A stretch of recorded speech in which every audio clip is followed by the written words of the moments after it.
In disaster for 3 young males. When she came across South 14th and barged into this window.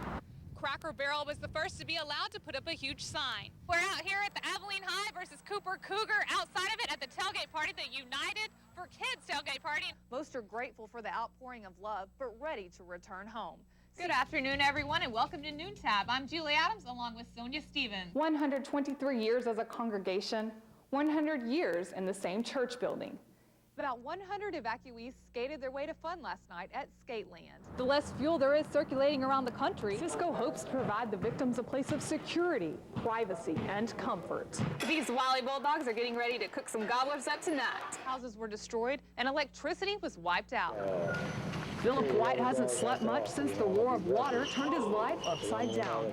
But as he plays a friendly game of basketball, his laughter and smiles overshadow the fact he was only hours ago trapped in a city filled with water. He has now heard his family is safe. He is happy to see dry land, and he owes it all to one thing. We are supposed to be as one, and one, I'm with Christ. Right. You know, we just went through a crisis. That's right. You know, it's not time to lay down. I put God first, then I pray for mother, my sisters and brothers, and everybody that live in the state of Louisiana. Once I did that, I told him I would not ever stop holding on to his unchanging hand. Right. And that's how I made it through the hurricane. Many others like Philip White are thankful for the open arms of the Big Country residents. Graduate students from ACU quickly took the role of listeners and counselors to the survivors as the group pulled from the storm, began to enjoy their temporary home. Cisco hopes to provide the victims a place of security, privacy, and comfort. And so whatever we can do to make it fun and to make it a time where we can help the people with their needs and find out what those needs are. Many of these survivors have seen images that will be ironed into their minds, and they have learned lessons to take along with them that will change their lives evermore. A lot of water, a lot of bodies, you know, a lot of stuff. So, you know, it's hard, you know. It made me realize, you know, where do I want to be? I'm already here. Where do I want to go? I know that's heaven and that's earth. You know, I don't feel like lucky to be alive. I am alive. And when you have Christ, you are alive. In Cisco, Julie Adams, KTAB News. 1,000 pounds of material sat inside the Union Pacific Railroad car as it lay on its side beside the tracks just moments before it had been traveling upon. The railroad car containing ethylene derailed about 3 a.m. The reason it caused such a stir? Ethylene is highly flammable. Safety responders, including everyone from the City of Abilene Fire and Police Departments to the Public Works Department and the Safety Response Team, all assisted in handling the incident. At first, those involved didn't know just how much potentially hazardous material they were working with. A full tank would not pose as much danger as a partially full tank. If it were to catch fire, the vapor space would fail and create an explosion. The tank will actually rocket probably in 2 directions, whichever way it's pointed. And when there's a derailment, that tank car can be pointed any direction. And if you shoot a tank car a mile through a city, you're doing a lot of damage. Fortunately, none of the worries came true. All of the departments involved will have a post-incident evaluation where they will discuss the response times and analyze the do's and don'ts in case this sort of emergency happens again. We try to learn from every incident, and that's what makes it better every time. This one flowed extremely smoothly.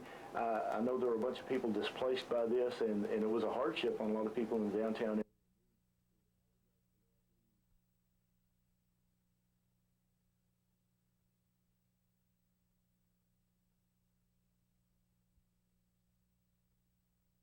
Incident actually took place. Discrepancy as to why the fire department was not called for 3 hours. There are rumors to the fact that it may have occurred at 3 o'clock, and it may have.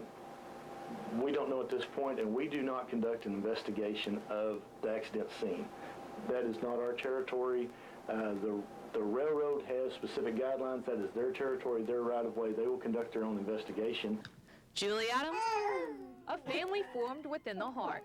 A portrait painted on the road of life by Kelly and Megan Cheek. The Cheeks began their journey of adoption in 2004 and now have not one, but 2 treasures in their arms.